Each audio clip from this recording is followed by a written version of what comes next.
entra no detalhe que ela é encerrada, ou seja, do que aconteceu, né? Que, ou seja, a conexão não fica aberta. O TCP, em princípio, ele se preocupa em fechar essa conexão. Dando uma pesquisa lá de onde que ele tirou isso daí, tá? Isso aqui veio lá da Wikipedia, né? Provavelmente também retirada de outro livro, eu não me lembro se foi o Stalin, eu não me lembro, tá? Mas que está o texto lá na Wikipedia, mas a Wikipedia, na hora de encerrar, ela detalha, e ele não detalhou. Ele simplesmente encerrou lá, colocou, não quis se comprometer, né, o elaborador da banca, e colocou essa de forma sintética. Mas, mais uma vez, dica, você consegue atacar isso aqui? Né? Será que você não está procurando cabelo em ovo? Ele falou alguma coisa errada? Ele foi sintético, mas ele falou errado? Alguma coisa, tem alguma coisa fora? Não. Então, nada mais resta a não ser colocar certo. E vejo que na primeira vez que eu li, eu já marquei certo direto. Né? Porque não tinha o que fazer. Né? Ah, mas está faltando uma coisa. Faltar para o SESC não é razão para ele colocar uma questão como certa ou como errada. A não ser que ele fale exclusivamente, né? Essas palavras que fecham, né, o escopo. Tá? Omissão para o SESC, em 99% dos casos, não é motivo, né, para colocar um gabarito como errado. Portanto, a 101 está correta. Tá? Não vejo nada que desabone a questão. A 102, pelo contrário. A 102, para mim, cabe recurso, né? Caberia recurso, né? Tomara que vocês tenham entrado, tá? Protocolo SNMP inclui mecanismo de segurança para cifração e verificação de integridade das mensagens, tá?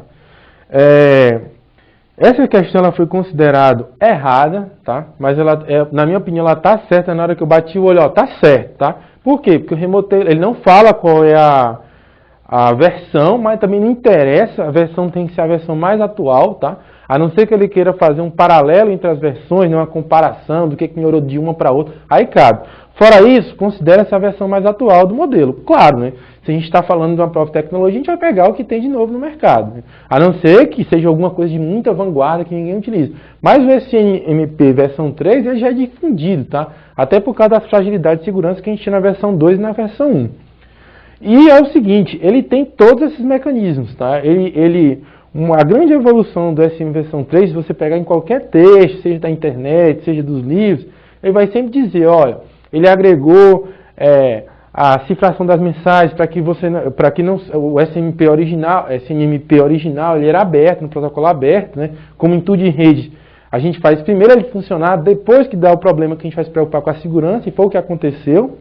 Mensagem trafegava em claro, senhas em claro, autenticação deficiente. Na versão 3 isso tudo acaba, né? A gente entra com protocolo de criptografia, protocolo de hash para autenticação, tá?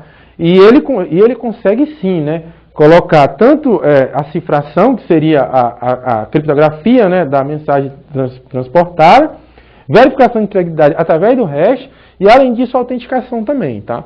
Então, eu estava até em dúvida de verificação de integridade, fui atrás, né, mas pensei, mas ele faz autenticação, se preocupa com criptografia, apesar de não ter lido muito sobre a verificação de integridade, não tinha por que não colocar. Se vamos resolver a questão da segurança, vamos resolver direito. E foi o que eu fui olhar, né, tá lá, se você for lá no grupo de trabalho lá da UFRJ, né, que ele é muito, o GTA, né, da UFRJ, que é uma ferramenta... É uma referência muito boa da parte de redes, né? Os textos bem sólidos, bem basados. Você chega lá, está lá as características do SNMP versão 3, tá? Criptografia, autenticação e verificação de integridade. Não tem para onde correr, esse item merecia recurso, tá? Eu não sei por que o SESC... Aí vem a galera para poder falar o seguinte, olha, mas ele não indicou a versão. Não interessa.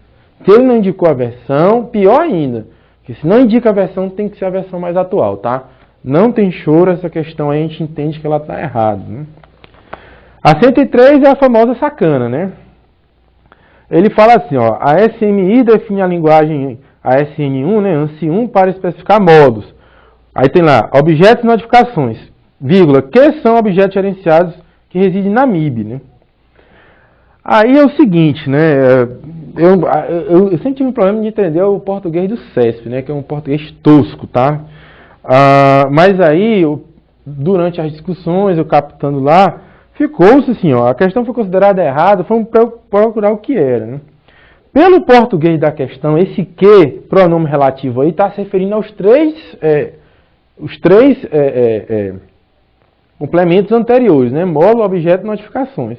E notificações, elas não são, né? Elas não são objetos gerenciados pela MIB, tá?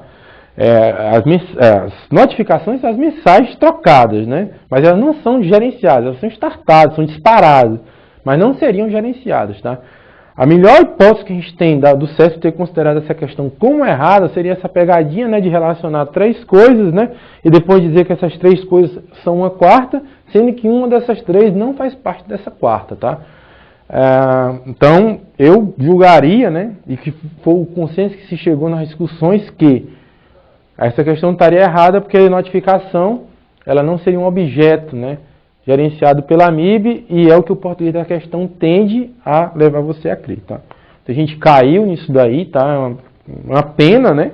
Porque é uma questão que você peca no português, tá? Talvez se ele tivesse perguntado diretamente, né, vocês teriam respondido com muita calma essa questão. Como ficou esse entrançado do português, e o CESP é especialista nisso, muita gente deve ter caído nesse problema, tá? É realmente uma pegadinha.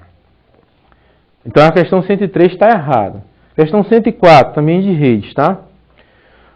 Entre as características do protocolo IP e UDP, está a garantia de entrega ordenada dos dados. Só aí você já matou, né? Mas vamos lá.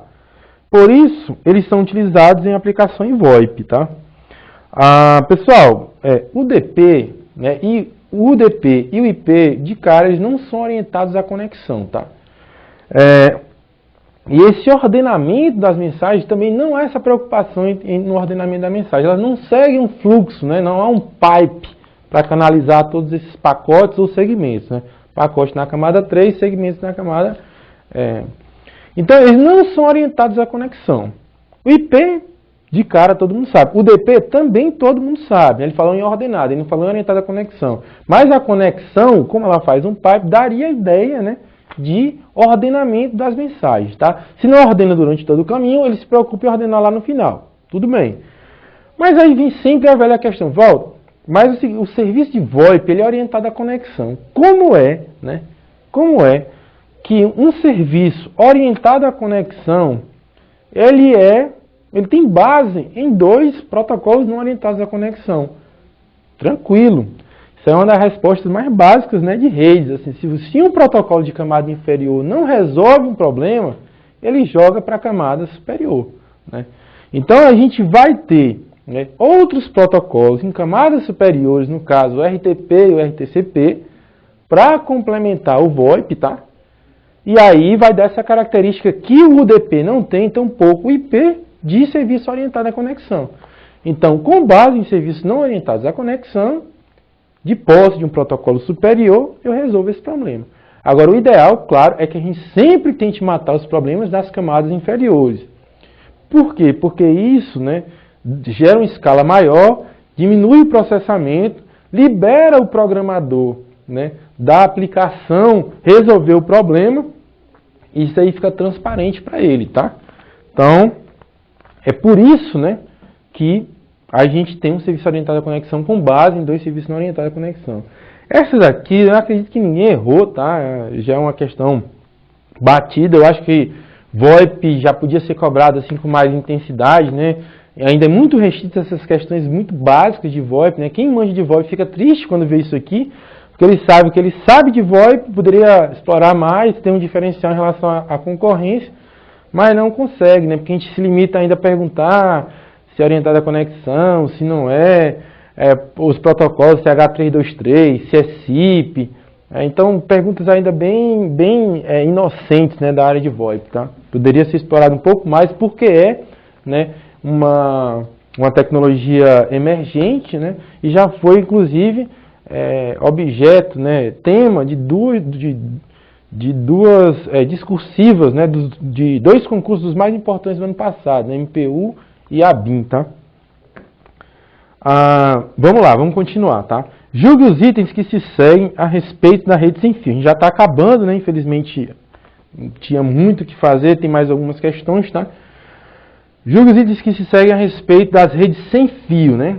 Aí tá lá, protocolo WPA2, utiliza a cifra AES no modo de operação CCMP e apresenta conformidade com o padrão I3E802.1i. Pessoal, assim, não teve muita dúvida com relação a essa questão, tá? Na realidade, o que a gente tinha era o app, né, que era aquele protocolo que nasceu, ele é nativo, né, do 802.11, mas que, como por ser nativo, né, por ser muito incipiente, teve vários problemas de segurança, tá? Problema de chave estática, problema de criptografia fraca, utilizava o 10, né, que tinha criptografia fraca. Daí o seguinte, mas foi comercializado, né? E também foi comercializado porque às vezes nem lembram-se, né, de habilitar protocolo de criptografia. Imagine se ele é fraco, né? Mas tudo bem. Foi habilitado, foram vendidos vários equipamentos, né, vários hardwares com essa configuração do app. A indústria, quando percebeu isso, já tinha a solução completa para resolver o problema, só que tinha um detalhe, que seria o próprio WPA, tá? Só que tinha um detalhe. Se ele tentasse implantar o WPA full, né, como a gente chama, ele teria um problema no desempenho. A maioria dos hardwares não suportava a criptografia AES, tá? Então foi feita uma solução de compromisso, uma solução meramente comercial, privando a criptografia AES, mas colocando todas as outras, todos os outros recursos, né, vetores de inicialização dinâmicos, né, chaves trocadas, só a criptografia que foi pecado. Então, abriu-se mão do AES num primeiro momento, tá? Mas aí resolveu todos os outros problemas de segurança, certo? Isso foi conhecido como WPA, né? Só que o WPA já tinha o AES como solução, mas não era aplicável ao hardware da época. Ninguém ia trocar todos os hardwares do mundo só por causa disso. Solução de compromisso, depois entra com WPA2, tá? Ainda no WPA a gente tem 802.1x, tá? Só que no WPA2 seria o que? O WPA, né? Mas a criptografia AES, né, que é a criptografia que substituiu o 10, né, para criptografia de aplicação civil americana, tá? Ganhou o concurso de criptografia de aplicação civil. Criptografia militar a gente não tem nem acesso, tá? Então, tá aí, ó, WPA2 utiliza a cifra AES no modo de operação CCMP e apresenta conformidade padrão I3E802.1i, que seria o integral, né, que a gente chama de WPA2, tá? 802.1i, AES, WPA2 são sinônimos, né, para a mesma aplicação, né, para a mesma arquitetura que seria o WPA2, tá? Eu fiz essa introduçãozinha dizendo o que é o app, o que é WPA, o que é WPA2. Né? É o tipo de resumo que você tem que ter na sua... É aquele resumo que na semana anterior à prova você tem que dar uma olhada, senão você se enrola, tá? É muita sigla na parte de wireless, né? Já é mistura com segurança, porque a segurança é intrínseca ao wireless, né? Você tem que saber a criptografia, quais são as principais vulnerabilidades, porque sempre vai cair questão desse tipo. Então a questão está certa, nada que desabone a questão, concordamos com o gabarito. 106. O tamanho máximo dos pacotes de dados transferidos nas redes no padrão I3E802.11 tem o mesmo valor que nas redes Ethernet. Pessoal, eu não sei porque o CESP ele acordou para esse tipo de pergunta. Era muito raro o CESP perguntar diretamente, né, o MTU, né? O MTU, que é o Maximum Transfer Unit, né, de uma camada de enlace, tá? De uma camada, na realidade, da camada de rede, tá? Mas de uma época para cá está caindo isso direto, né? E essa pergunta aqui, especificamente, ela tem se repetido, né, constantemente, né? Colocando o MTU de uma arquitetura comparando com a outra. Pessoal, seria uma coincidência universal, né, muito grande, que dois meios, né, físicos completamente diferentes, porque isso é uma propriedade física do meio, tá? Chegasse um ponto deles ter a mesma MTU, tá? Seria muito raro, não há porquê. É a característica do meio. Então, qualquer tentativa, né, de comparar que o MTU é igual de uma arquitetura igual à da outra, dá errado, tá? Aqui ele comparou a rede Ethernet normal, né, com a rede wireless, tá? Tá errado, tá? A Ethernet, que é a mais famosa,